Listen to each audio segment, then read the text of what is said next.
Hello, everyone. Welcome to Vibe with Viv. That stands for Vision, Inspiration, Belief, and Empowerment. And I'm helping you heal after you've gone through a toxic relationship. And today we're going to be talking about how do we navigate those initial emotions after you've gone through something painful, such as the heartbreak. And I'm so excited to have a special guest on today. Her name is Erica, and she is a clinical therapist who resides in Pennsylvania. I'm so excited, Erica. Welcome. And how are you? I'm doing awesome, Viv. Thank you for having me. Absolutely. Thank you for coming on. How is the weather and life where you're at?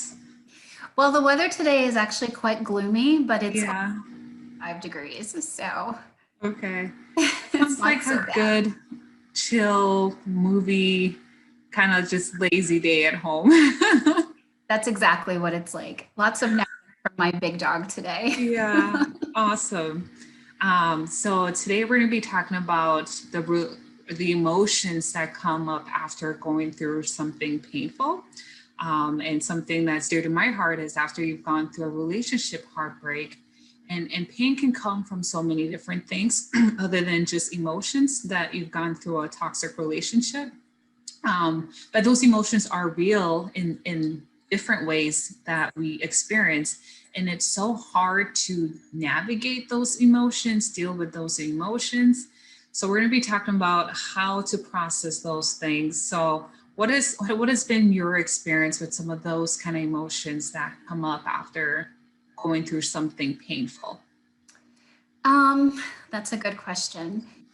Well, I'm actually I'm a divorced woman, so I went through a really high conflict and very traumatic divorce and breakup. And so it left me with a lot of feelings of shame and disappointment and feelings of unworthiness and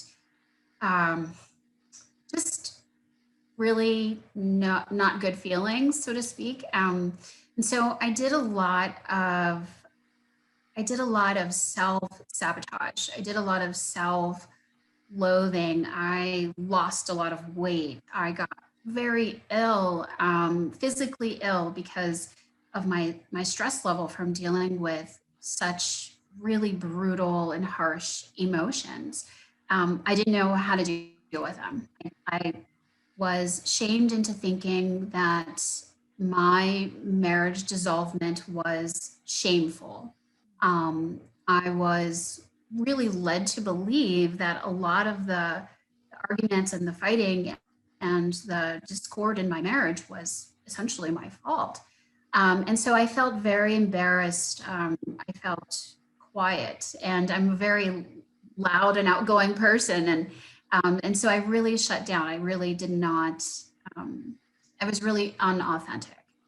And so after I had gone through enough of really just paralyzation of my emotions, of my physical and my mental self, I was really just non-functioning as a woman, as a mom, as a friend. I was just in a really bad place.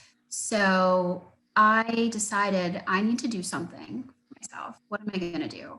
And so first I had to figure out those emotions. I had to figure out what it was. I had to figure out, okay, I'm identifying anger, but I'm not an angry person. I had to identify sadness, but I'm also not a sad person.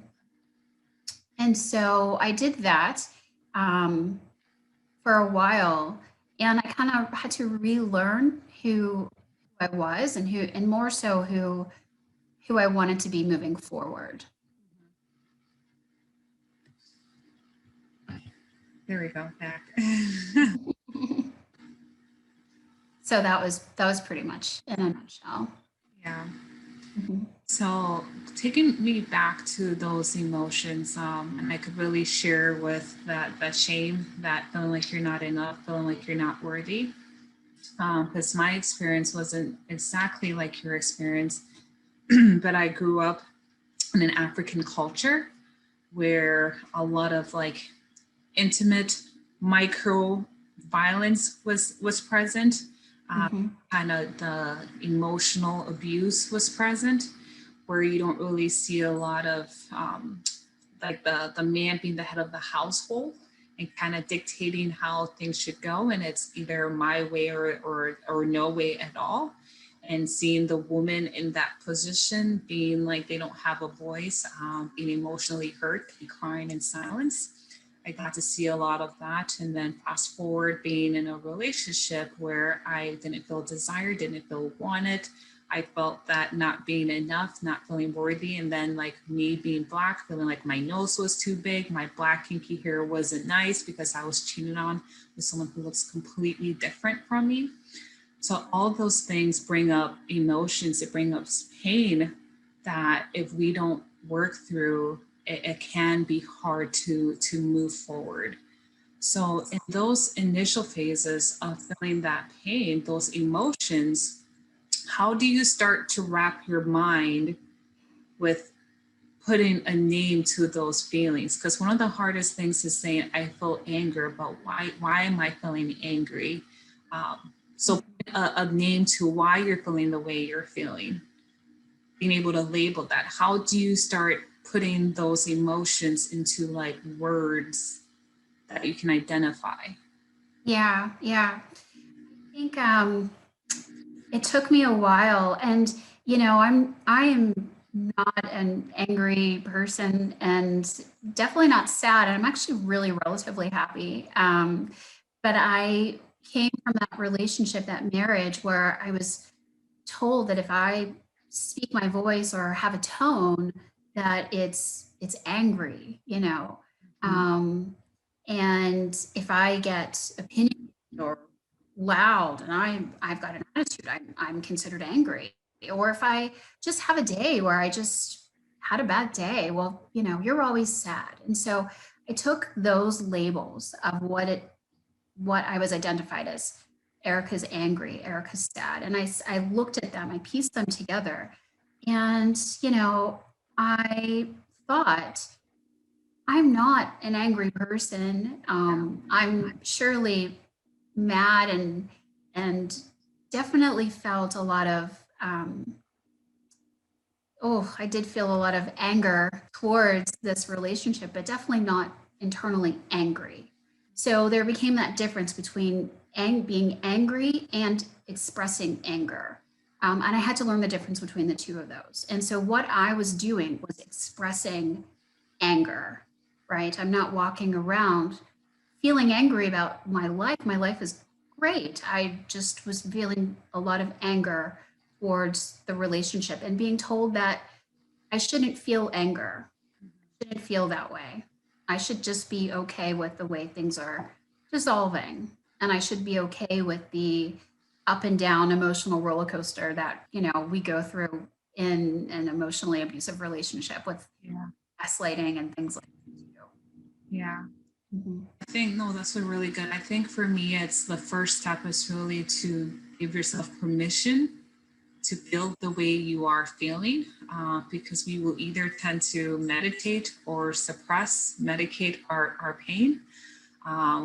We can medicate our pain through whether that's just working a lot. Some people will just want to stay busy and work so that they don't have to, recognize that they are angry or that they've been let down, or someone backstabbed them and betrayed their truth and their honesty. So we will tend to medicate our pain by working a lot so we don't have to sit and feel that.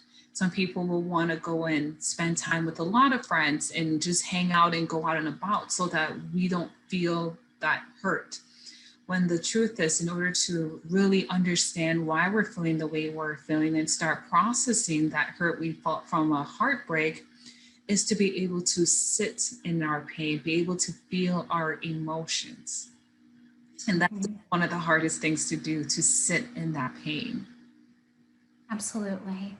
Yeah. I spent a lot of time sitting in the pain, but stillness is something that takes a lot of time to do. It's extremely uncomfortable. And so, along with what you did, I did something similar with, the sitting in silence, sitting in the pain, feeling extremely uncomfortable, but also Mhm. allowing myself to be uncomfortable. Yeah. And I also journaled. I journaled how uncomfortable I was. And then it was a freeing moment to have that much uncomfortability and be like owning it like it was mine, like I'm uncomfortable and it's okay that I It's am. okay. And Yeah. just allowing it to express. And for me, that was with crying. I'm a Yeah. big crier. It's Yes, just, it I am too. flows. Yeah, I'm a huge crier. Yeah. Yeah. I totally agree. We have to feel to heal. And it sounds counterintuitive, but that's the reality. And it's hard to sit in our own presence, especially when we've been around this person for a long time. We've always had people in our lives. And now it's like you're leaving this hurtful situation. It's like, how do I be okay by myself? Hmm. Starting by being okay being by yourself, which sounds counterintuitive. It'll feel uncomfortable, it'll feel weird.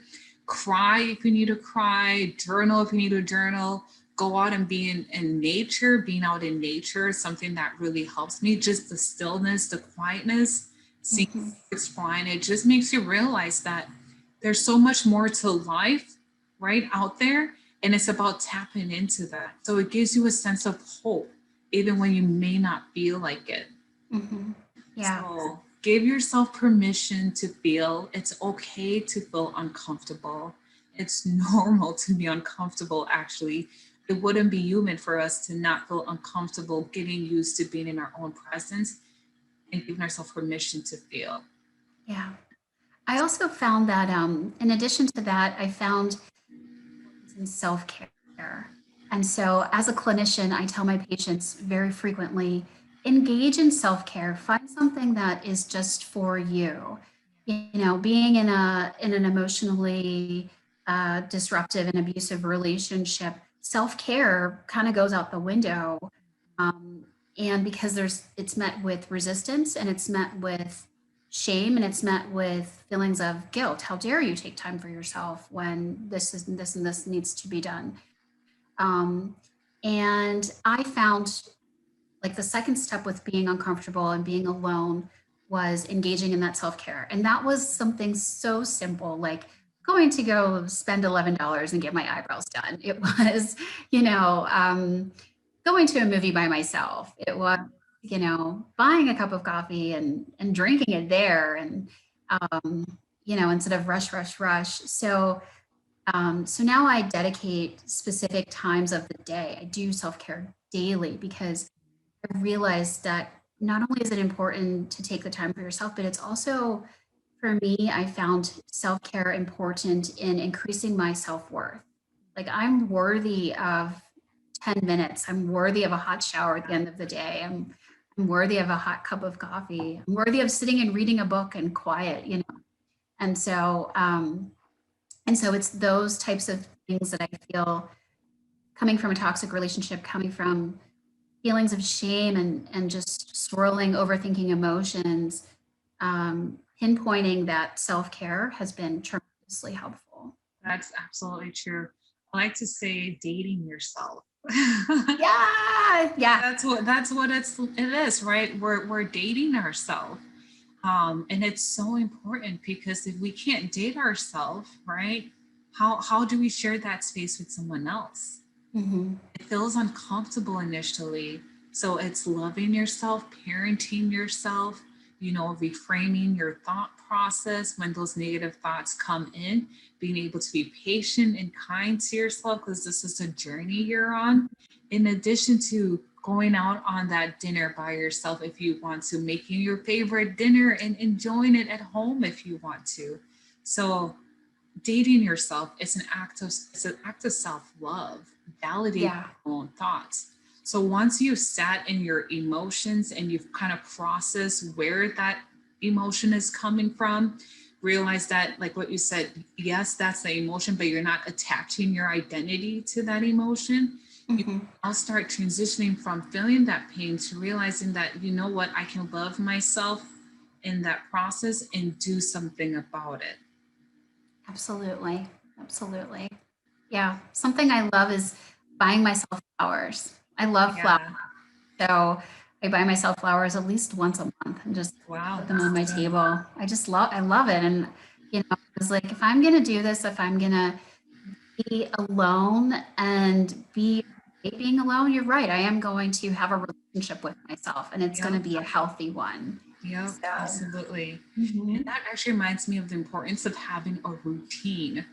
And I say that because a lot of these things, such as parenting yourself, loving yourself, it's a new muscle we have to train. A lot of us didn't grow up with these idea of like, I need to validate my own thoughts, validate my emotions, set boundaries where boundaries need to be set. So it's now a new muscle that needs to be trained, and it comes with having a routine, like every day for yourself as much as possible.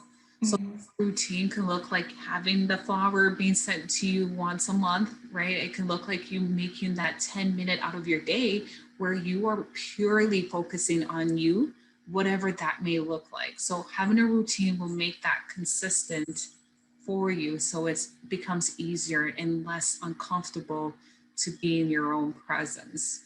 Mhm. Just wanted to add that. Yeah, absolutely.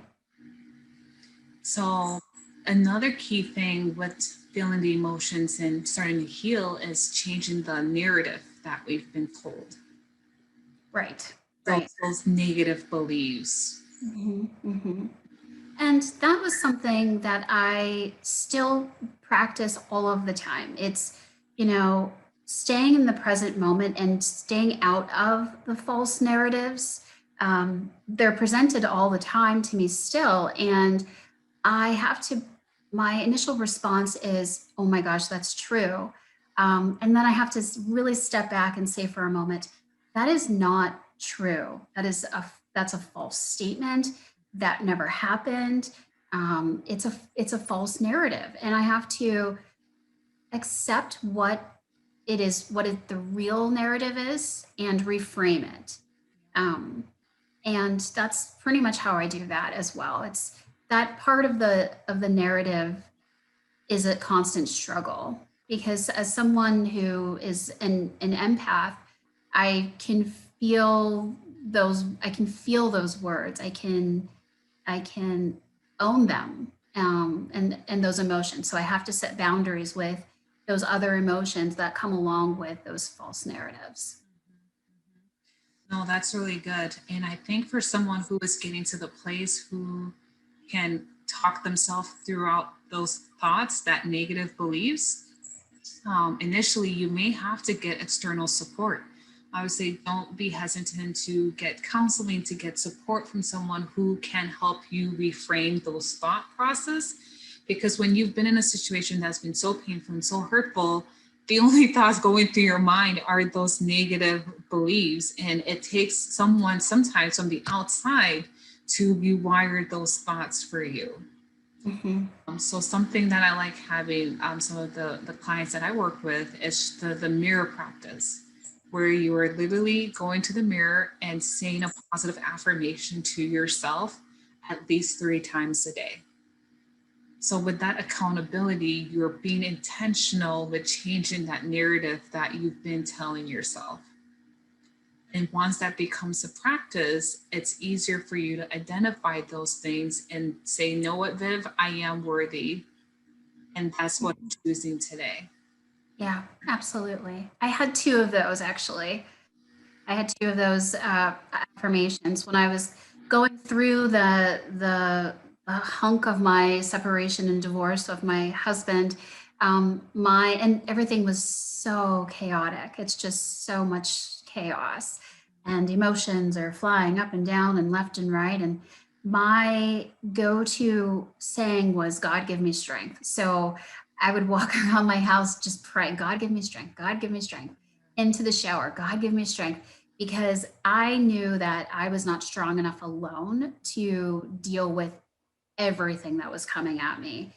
Even though I was expected to deal with everything alone, but I knew that there was no possible way that if I did it alone, I would survive it. And so I said, "God, give me strength."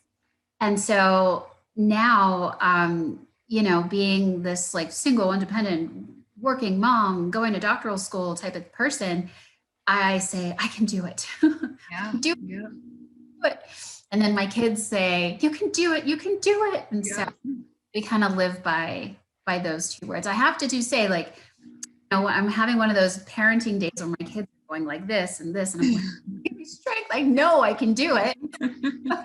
Yeah. But it's more of like a partnership versus me just really needing that strength.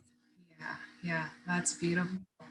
And it sounds like the more you keep doing that, it becomes second nature to you. It's like that muscle is saying that we just got to keep training that positive muscle for ourselves. And then it becomes a little bit more easier for us to be kinder to ourselves on those days when it's harder. Mhm. That's beautiful. So once you felt the pain, you can identify the pain, sit in it, cry if you need to cry, journal if you need to cry, go out and sit in nature, dance, have a solo dance party if you want to. I'm a fan of those, but release that energy, feel that energy in a positive way. Once you felt that, it's time to start changing the narrative that you're saying to yourself. And sometimes that takes external support, and that's okay. And then that's a muscle you keep training until it becomes second nature. And once you do that, it's time to start dating yourself. Yep. You take yourself out on a nice dinner. So that's how we start processing some of those emotions and getting to a place where it's not as painful as it used to be. Mhm. Anything else you think goes into that journey, that process? Um, be kind, being kind to ourselves and being kind to others, because being kind to myself was something I really struggled with. I figured, well, if my spouse isn't kind to me, then maybe I don't deserve to be kind to myself. And so I learned that, after a hard day of working and parenting and, all of the things, what's something that I can do besides self-care? Or if I can't think of any self-care, it's, what, I'm going to be kind to myself. I'm going to go to bed early. I'm going to hydrate. I'm going to, um, I don't know, I'm going to read for fun. I'm just gonna be really kind to myself, and I'm going to be accepting. It's Yeah. hard to accept ourselves as we are. And I struggle daily, but being kind and acceptance, That's good. Mhm. As you were saying that, it reminded me the importance of having a why, because on those days where it is hard to be kind to yourself, on those days where the emotions kind of put you back into feeling low, remembering why you were on this healing journey will help you get back to trying to get back to that routines that were helpful for you. So your why could be like your kids, right? For example, my kids are watching me, and I am not only doing this for myself, but for them too. Because if I'm a healthy mom, I can be there for them too, but it starts with me. So, a why is anything that will help you keep moving forward and propelling, even on those days where it's harder. So, I always like Yeah. to say, take time to think about your why, you know? Mhm. Like Mhm. why do you want to have self love? Why do you want to rebuild your self worth and your value? Absolutely. Absolutely. Yeah. This was great. Yeah, I think so. Any last words for someone who is struggling with, you know, the emotions and pain after going through like a heartbreak toxic relationship? I do, and it's going to sound cliche, but when I was going through my heartbreak, and I've had many, and my lack of self love, and all of those feelings that kind of wrap us up and get us all twisted and tangled and un like unable to move, and that is it's silly. It's that it's okay, and that someone else is feeling this way too. Yeah. You're never alone. You're never alone. And Absolutely. that's really good to say, because sometimes we feel like we're the only ones going through something like this. the shame and the guilt you talked about. But there's always someone out there who is going through something like that, and you can get the support you need. That's a really good reminder. Absolutely. And also, I want to really highlight that, shame comes along with all of these heartbreak situations and emotions, but shame is part of that. Shame is a motivator to move forward. I struggled with deep, deep shame, and it really, really dug me down really deep, put me down really, really hard. I was paralyzed by this shame, and so I said to myself, I don't want to be paralyzed by this shame anymore. I want to keep moving forward. And so from that moment, I was able to, you know, do all the things that you and I just talked about, start to love myself again from the very, very bottom, ask for help, date myself, do nice things for myself, figure out why am I here? What is my purpose? I'm supposed to be a good mom. Am I being a good mom? Yes, I'm a good mom. And kind of just repeating and doing it over and over again till I believed it. Because, in contrast to being in those emotionally stagnant relationships where we're told things over and over and over again, at the end of the day, we start to believe it. And so you're right with training that muscle, saying to ourselves, you're worthy, you're worthy, you're worthy, you're enough, to where I believe it again. And I'm like, yeah, I am enough. I'm pretty cool. I can do it. So I think just like with anything with fitness, just keep doing it over, keep practicing it. And then eventually you believe it, but also knowing that someone else out there believes in you too. And Yeah. that's me, is knowing that people believed in me. Yeah, that is beautiful. I love that. Thank you so much for coming on today. I love your wisdom. I Thank love you. how this was like, hey, let's just get together and have a chat because it's going to be beautiful and we're going to see who we can help today. So I really appreciate you coming on. If someone wanted to get in contact with you to, offer coaching, you do some sessions, I think. What is the best way for them to reach you? Via email at Erica Strasser at gmail.com. It's just Okay. my name, Erica, Erica Strasser, STR at gmail.com. Awesome. I'm on Instagram too. Okay. Yeah, I'm Thank you. I'll Erica. link that below. Yeah, link it below. I'm Erica Yeah. Strasser 40. Yeah. Awesome. Thank you so much, Erica. Thank you, Bev. Can I get a quick snap of us? Oh, sure. Yeah. Let's see. I love virtual TV now. Look at that. Yay. Got it. It's a fun way to connect. I know.